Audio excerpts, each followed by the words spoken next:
2023 में चाइना से journalism exchange programme ख़त्म होने के बाद मैं वतन वापस पहुंचा तो लाहौर में कुछ दोस्तों ने खाने पर मधु किया और इस खाने में मेरे यूनिवर्सिटी और कॉलेज के कुछ फेलोज़ मौजूद थे और इसमें एक मेरा दोस्त ऐसा भी था जिससे मैं 2 साल बाद मुलाकात कर रहा था और ये दोस्त अफ़गान बॉर्डर पर तैनात रहा। वहाँ पर उसकी डिप्लॉयमेंट हुई। तब मैं उसका नाम और कुछ तस्वीरें जो है वो शेयर तो नहीं कर सकता ड्यू टू सिक्योरिटी रीज़न, लेकिन उसने जो वहाँ पर होने वाले वाक़यात उस पर एक रोशनी जो है वो डाली और हमने उससे पूछा कि अफ़गान बॉर्डर पर क्या सूरत हाल है इस वक्त, क्योंकि उसकी डिप्लॉयमेंट जो है वो 2023 में हुई।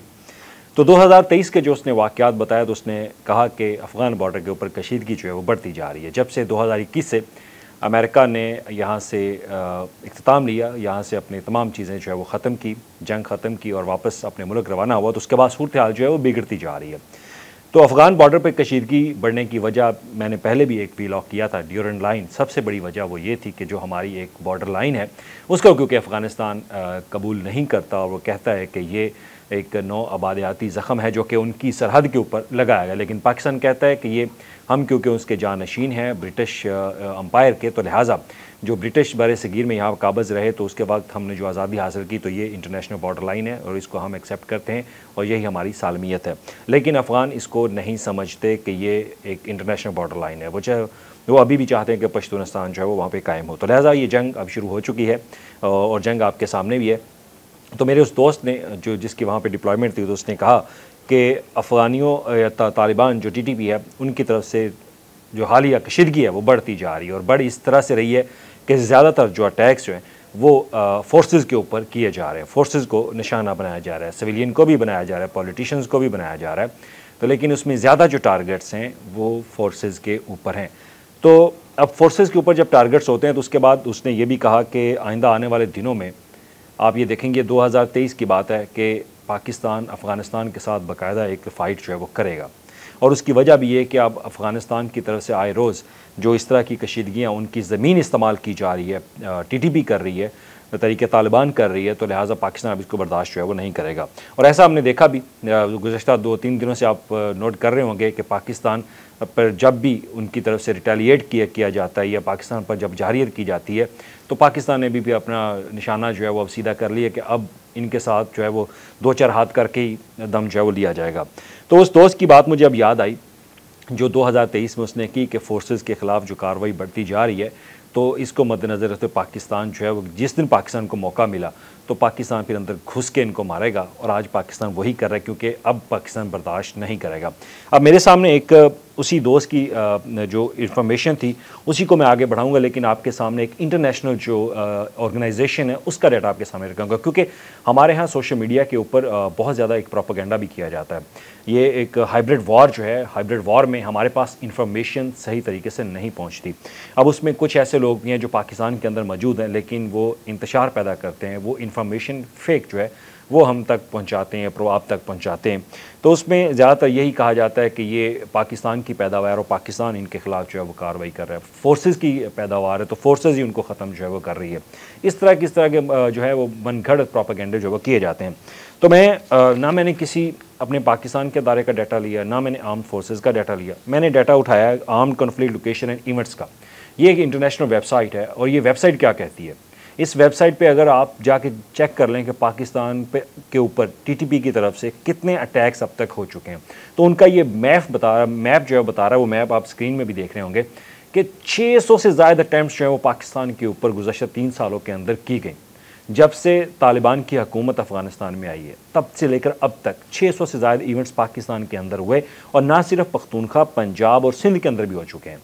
और इसके साथ साथ जो फॉरेनर है, ख़ासतौर पर अगर चाइनीज़ की बात कीजिए तो चाइनीज़ के ऊपर भी अटैक जो है वो किए गए, तो उस पर भी टीटीपी की तरफ से बाकायदा इसको कबूल किया गया। तो पाकिस्तान ने बरमला इनसे कहा कि खुदारा अपनी ज़मीन जो है वो पाकिस्तान के ख़िलाफ़ जो है वो इस्तेमाल ना होने दे, लेकिन नहीं माने। खैर, अभी आम जो conflict location and events data है वो क्या कहता है। अब इस डाटे में बड़ी इंटरेस्टिंग चीज़ है।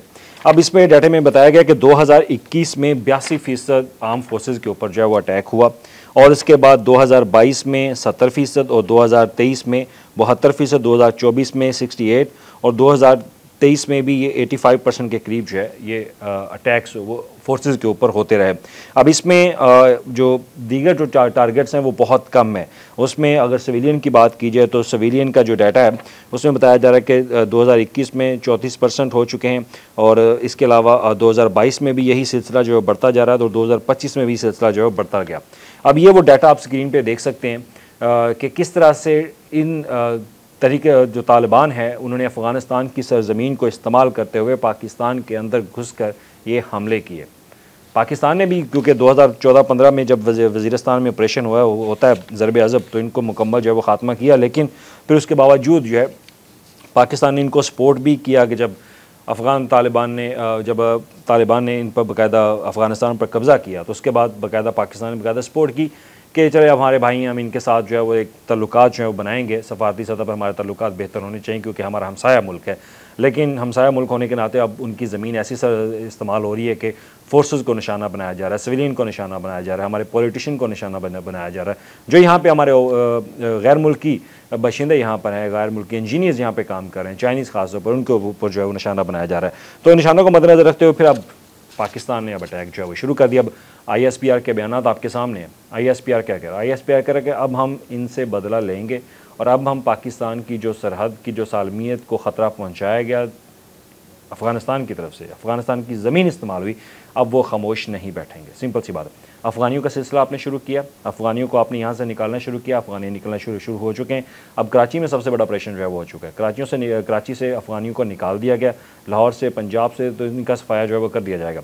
अब बात आ गई है बॉर्डर के ऊपर। अब बॉर्डर के ऊपर एक तरफ अफ़गानिस्तान है और एक तरफ आपके इंडिया की तरफ से भी आज जो बयान आया, उस बयान में पॉलिटिकली जो बयान वो दिया गया उसमें पाकिस्तान को बाकायदा उन्होंने धमकी दी कि पाकिस्तान के साथ जो है वो ऑपरेशन संदूर 2.0 जो है वो अब वहीं से शुरू होगा जहां पर सीज़ फायर हुआ था।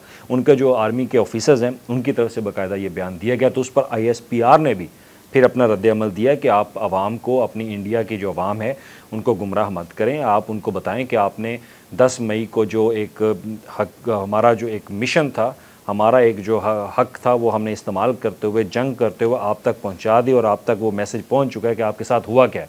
आप उनको बताएं तो सही मार का हक में आपने खोया क्या, लेकिन वो नहीं बता रहे। खैर, अब दो सूरत हाल में हम एक दफ़ा सैंडविच जो है बन चुके हैं। एक तरफ हमसाया मुल्क है और एक तरफ इंडिया है। अब मुझे यहाँ पे प्रोफेसर एक की बात जो है वो याद आती है कि चाइना में हम मौजूद थे तो उन्होंने जियो पोलिटिकल स्ट्रेटजी के ऊपर एक बात करते हुए कहा था कि पाकिस्तान का ख़िता जो है ये बहुत एक अहम ख़िता है इस सेंट्रल एशिया के अंदर, इस एशिया के अंदर। तो इस पर उन्होंने साउथ एशिया का जो है वो जिक्र लाजमी किया कि Pakistan is the main point, कि यहाँ पे फसाद होंगे, दंगे फसाद होंगे, लड़ाइयाँ होंगी, बॉर्डर पर लड़ाई होगी, इंटरनल लड़ाई होगी। तो इस वक्त हमारे इंटरनल एक्सटर्नल एक्टर्स जो हैं वो एक्टिव हैं।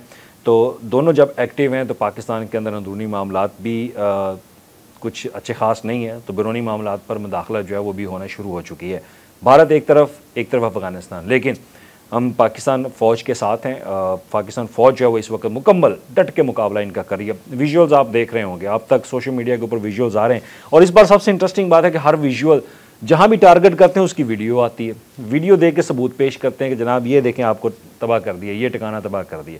बाकायदा ये चीज़ें, ये एक नई टेक्नोलॉजी इनके पास, हमारी आर्म फोर्सेस के पास जो है वो आ चुकी है, और उसमें बाकायदा टेक्नोलॉजी का इस्तेमाल करते हुए पूरी दुनिया को दिखा रहे हैं कि पाकिस्तान के पास कैपेबिलिटी किस तरह से है। खैर, अफ़गानिस्तान के बारे में ये तो नहीं कहा जा सकता कि हम कन्वेंशन वार में जाएंगे, कन्वेंशन वार कभी नहीं होगी, लेकिन ये क्राइसिस जो है वो बढ़ता जाएगा, और अगर क्राइसिस बढ़ेगा तो हमारे हमसाया एक और मुल्क भी है भारत, वो भी तैयारियां जो है वो कर चुका है। आपने पिछले 4 दिनों में ये गुज़श्ता एक हफ़्ते के दौरान सुना होगा कि किस तरह से उनकी तरफ से पॉलिटिकली एक स्टेटमेंट जो है वो दी जाती है। हालांकि सफारती सतह पर देखा जाए कि इस तरह की स्टेटमेंट्स जो है वो देना नहीं चाहिए, क्योंकि दोनों मुल्क जो है वो न्यूक्लियर पावर हैं, तो किसी भी न्यूक्लियर पावर के साथ आप इस तरह की स्टेटमेंट जो है वो नहीं दे सकते। खैर, उनका काम है स्टेटमेंट देना। अगर वो स्टेटमेंट दे भी रहे हैं तो पाकिस्तान उनके साथ फिर वही हाथ करेगा। अगर बात की जाए अफ़गानिस्तान की, तो अफ़गानिस्तान के साथ जो अब तल्लुकात हैं, मेरा नहीं ख्याल इसमें अगर कोई सालसी भी पेश करे तो अब रुकेगा, क्योंकि मेरे उस दोस्त की बात याद आती है जो वहाँ पे डिप्लॉय था। उसने कहा एक दफ़ा अगर मौका मिल गया ना पाकिस्तान को, तो फिर पाकिस्तान इन TTP के ठिकानों को तबाह करके रहेगा। पाकिस्तान आर्म्ड फोर्सेस के पास इस वक्त तमाम उनकी इंटेलिजेंस रिपोर्ट्स के मुताबिक उनके पास डाटा मौजूद है, जैसा ISPR की तरफ से कहा भी गया कि उनके टारगेट्स क्लियर हैं और उन्होंने जो हदाफ बनाए हुए बॉर्डर के ऊपर, ड्यूरन लाइन के ऊपर, वो उन टारगेट्स को अचीव करेंगे और उन टारगेट्स पर वो अटैक करेंगे। क्योंकि अगर अफ़गानिस्तान इस पर नहीं रुकता, और उसकी वजह एक ये भी है कि अफ़गानिस्तान के जो वज़ीर ख़ारजा मुत्तकी साहब हैं वो गुज़श्ता एक हफ़्ते से इंडिया में मौजूद हैं, तो वो इंडिया में उनकी मौजूदगी पर भी इंडिया के अंदर भी एतराज़ात उठाए जा रहे हैं कि कल को जो तालिबाइजेशन के ऊपर आप खिलाफ थे इंडिया वाले, लेकिन अब उनके साथ जो बैठ गए, तो लिहाजा उसको मद्देनज़र रखते हुए देखा जाए तो ये कशीदगी अभी जारी रहेगी। हो सकता है कि रात को मज़ीद बढ़ जाए, क्योंकि अफ़गानिस्तान की तरफ से जो हमले किए जा रहे हैं, ये जो टारगेट्स किए जा रहे हैं, उसके मद्देनज़र रखते हुए अब पाकिस्तान की आर्म फोर्सेज जो हैं वो अब रुकेंगी नहीं, वो अब हमला जो है वो जारी रखेंगी। तो अगर आप इंटरेस्टेड हैं कि इंटरनेशनल ऑर्गेनाइजेशन की रिपोर्ट्स पढ़ें, तो मैं आपको रिकमेंड करूँगा कि आप ये ACLED की यानी कि armed conflict location and event data का एक दफ़ा विज़िट ज़रूर करें। आपको यहाँ पर पाकिस्तान के ऊपर होने वाले अटैक्स जो TTP की तरफ से किया गया, तरीके जो तालिबान की अफ़गानिस्तान की ज़मीन जो है उससे इस्तेमाल हुई, उस पर आप जाएँ, आप देखें किस तरह से उन्होंने एनालिसिस जो है वो किया हुआ है कि किस तरह पाकिस्तान जो है वो अपने आप को अब प्रोटेक्ट करने के लिए, अपनी बॉर्डर, अपनी सरहद की हिफाजत करने के लिए अब रुकेगा नहीं। पाकिस्तान हमला करेगा, पाकिस्तान उनको जवाब देगा, और अब इनको जवाब इसलिए भी देना बनता है क्योंकि पाकिस्तान आर्म फोर्सेस ने बहुत कुर्बानियाँ दे दी हैं। DG ISPR ने भी पेशावर में अपनी प्रेस कॉन्फ्रेंस में कहा कि कब तक हम अपने शहीदों का खून जो है वो बहाते रहेंगे। सिंपल सी बात है, अब ये बर्दाश्त नहीं होगा, अब अटैक्स जो है वो बढ़ते जाएंगे। तो यही सूरत हाल है और इसमें हमारी फ़ौज और हमारे वतन का दिफा जो है वो ज़रूरी है, और इस दफ़ा के साथ साथ हमारा यकजा होना लाजमी है, क्योंकि बैरूनी ताकतें हमें भी उखाड़ना चाहती हैं, हमारे अंदर भी इंतशार पैदा करना चाहती हैं। तो अपने अंदर इंतशार ना पैदा हो, सिर्फ अपने इदारों की बात सुनें और अपने इदारों को सपोर्ट करें और मनफी प्रोपेगेंडे की तरफ ना जाएँ। शुक्रिया।